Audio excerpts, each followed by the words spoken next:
In this video, let's see about ambiguous grammars in compiler design. Okay, let me give the definition of ambiguous grammar. Okay, if you can generate more than one parse tree for a corresponding input string, then the given grammar is said to be ambiguous grammar. Okay, what's the grammar first?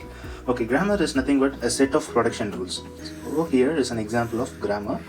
Okay, from here, we can generate an input string.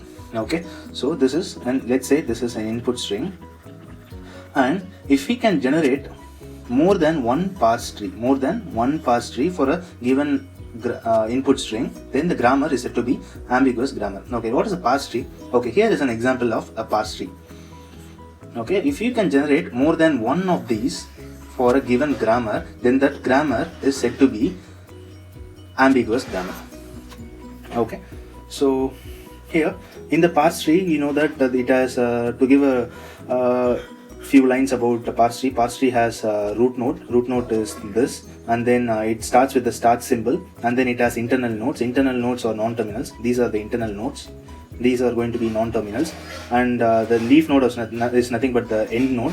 End nodes are terminals. So terminals here, ID. These are the terminals. Okay, so let's see an example here. Okay, derivation is nothing but there is a term called derivation. Okay, derivation is nothing but the process by which you derive an input string. The process by which you derive an input string is called a derivation. Okay, there are two methods by which you can derive an input string: leftmost derivation LMD and rightmost derivation RMD. Okay, let's go to this example. Here we have this set of production rules of the grammar. Okay, let's see the leftmost derivation for this.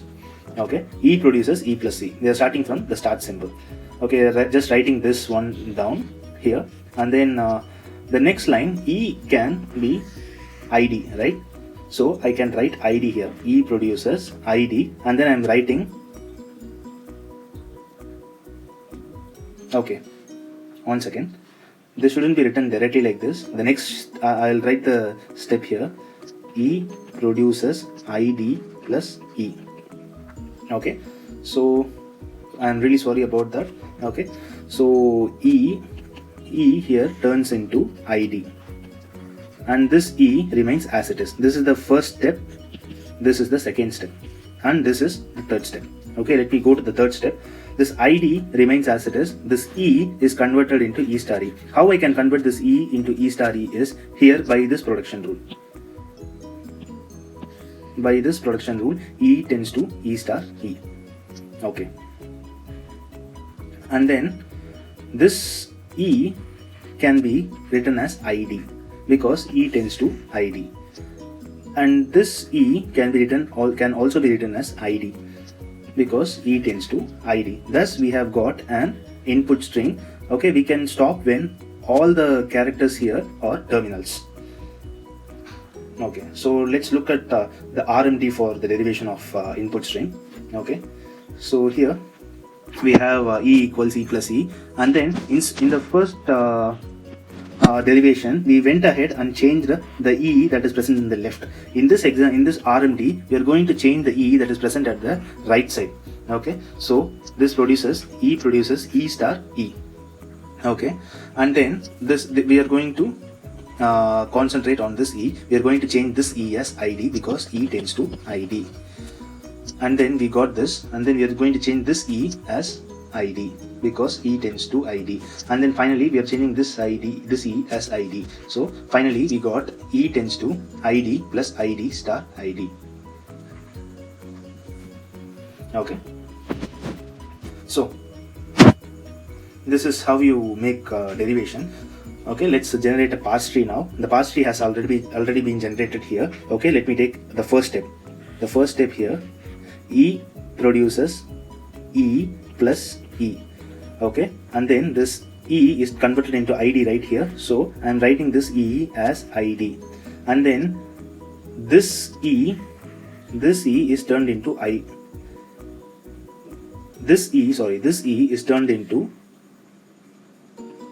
This E is turned into E star E. That's what I have written here. This E turns into E star E, and then this E is written as ID, and this C is written as ID. That's what I have written. This C is written as ID and this C is written as ID.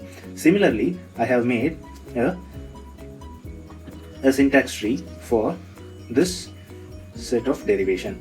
So you can see that for the same string, ID plus ID star ID, okay, for the input string ID plus ID star ID, we get two trees. This is first tree, this is second tree. In the second tree also we get ID plus ID star ID. Okay, I am marking these circles because these are the terminals that are the leaf nodes of the parse tree. So let me just draw lines. Okay, so this grammar is said to be an ambiguous grammar.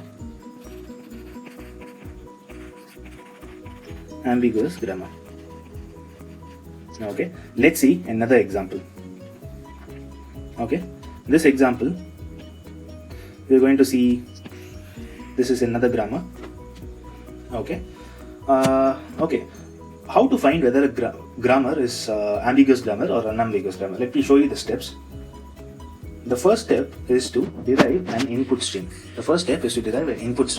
Okay, and then after deriving that input string, we have to check for the possibility to derive the same input string in another fashion. So if yes, then the grammar is ambiguous. If not, then the grammar is unambiguous grammar.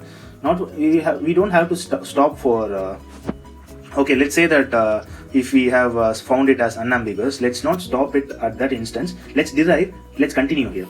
Let's continue with another string. Derive a string again, and then let's check for any other possibility to derive the same string. Okay, and then if yes, then it is ambiguous. The point I'm making is, you shouldn't stop at deriving a string only once. You should always derive multiple input strings until you find you can do the same thing by at least two parse trees. Then the grammar is said to be ambiguous grammar. Okay, these are the steps. Let us see another example here. Here we have S produces AS BS, S produces BS AS, S produces epsilon. Okay, so let us see the derivation. This is leftmost derivation. Okay, AS BS, I have written start with the start symbol, and I have written just like that, and then I am converting this S into AS BS. I am using this grammar, and I am writing this this S as AS BS, and then the remaining part I am just writing it down. Okay, and then in the next step I am writing this S as epsilon, because S tends to epsilon. Okay, and then I am writing the rest. Okay, and then in the next step I am writing A epsilon. Epsilon means it is an empty, it is null, so I can just skip it and then I can write B. Okay, and then I am writing the remaining as SB. Okay, and then again I am writing this S as epsilon, and again I am writing this S. I am writing this S as it is. So I am cancelling this epsilon, and I am writing it as A B B S. Okay, and then in the next step I am doing the same thing. Since S produces epsilon, I am writing S produces epsilon, and I am writing A B B. That is the end. Okay, let me try to produce this in some other way. Okay, let us try to produce the same string for the given input string A B B. Let's try to produce another derivation. Okay, let's try to do that. Okay, S produces AS BS, because we have to always start with the start symbol. And then last time I substituted, let me change the color. Last time I substituted S for AS BS. This time I am going to substitute S for epsilon. Okay, so that to create a new different fashion. Okay, and BS, and then I am going to write A B and S. Okay, now the problem is, the string that we are going to generate is in the form of A, B and S. S can be derived into any number of characters. So, but the main point is, it can never be A, B, B, because it's already A, B. This doesn't match. So, from this we cannot prove that this is. We cannot prove that this is ambiguous. Okay, but let's not give up. Let's try and let's try one more time. Let's try to create a different input stream. Our end result is going to be A B A B. Let's derive this. Okay, S is converted into BS AS, and then I'm writing this down, and this S is converted into epsilon. Okay, and then I'm writing this as it is, and then this S is converted into epsilon. I'm writing this as it is. Okay, and this S is converted into epsilon, and I'm writing this as it is. Okay, this is one derivation of creating the string A B A B. Let us see if we can generate the same A B input string in a different manner. Let's see here. Okay, so I'm starting with the start symbol ASBS. For now I'm going to replace S with epsilon, and then I'm going to write the same, and then I'm going to just ignore epsilon and write ABS, and then I'm going to just write AB, and then I'm going to substitute S as ASBS because S tends to ASBS. Okay, and then I'm going to write S as epsilon, and the next step I'm going to ignore epsilon and write ABA and BS, and then S is converted into epsilon, and then AB is written as here. Okay, now we have successfully generated the same input string AB. I have generated AB input string in two different ways, and let's see the parse tree for this derivation. Okay, for this derivation, this is the parse tree. S produces AS BS, and then this S produces BS AS. This S produces BS AS, so this S produces BS AS, and then this S produces epsilon. This S produces epsilon, and then this S produces epsilon. This S produces epsilon, and then finally this S produces epsilon. Okay, finally we get the output string as I'm sorry. Okay, A B. This is the output string. I am just ignoring all the epsilon here. Similarly, I am also creating a parse tree for this derivation.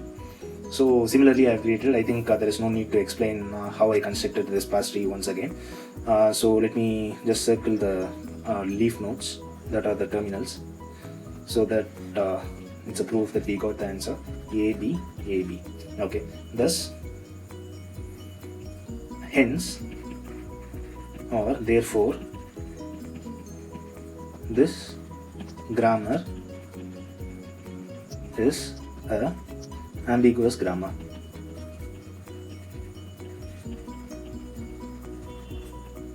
Okay, and then let's see another example. This is an easy example. You have to just follow these steps once again. I'm talking about these steps. You have to follow again to prove that whether a given set of grammars, given set of production is ambiguous. Production rules are ambiguous. Whether the grammar is ambiguous. Okay, let's see. I have written the start symbol AB, and S produces AB, and then instead of A I have produced AA because A produces AA, and then instead of B I have produced B because B produces B. So I have got the output string as AAB.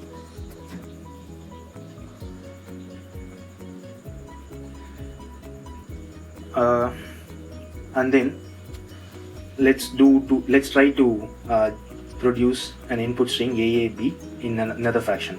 So let's start with the start symbol. S produces AB, and then A I'm going to write it as A because A produces A, and then this B I'm going to write it as AB because B produces AB.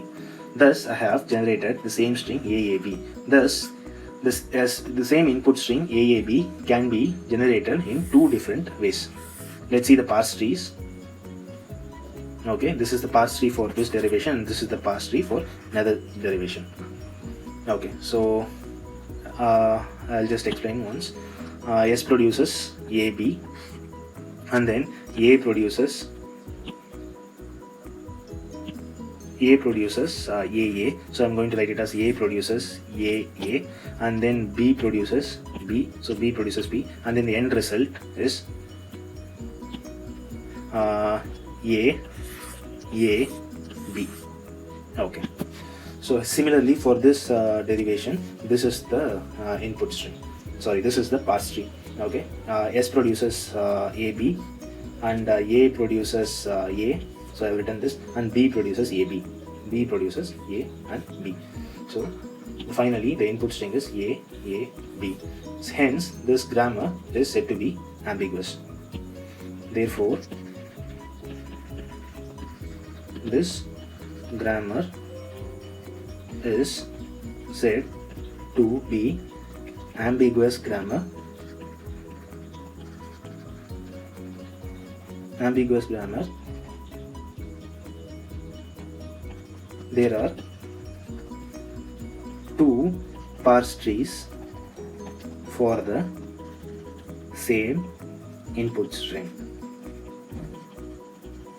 Okay, thus we have completed the video. Hope you have understood what is ambiguous grammar. See the definition once again.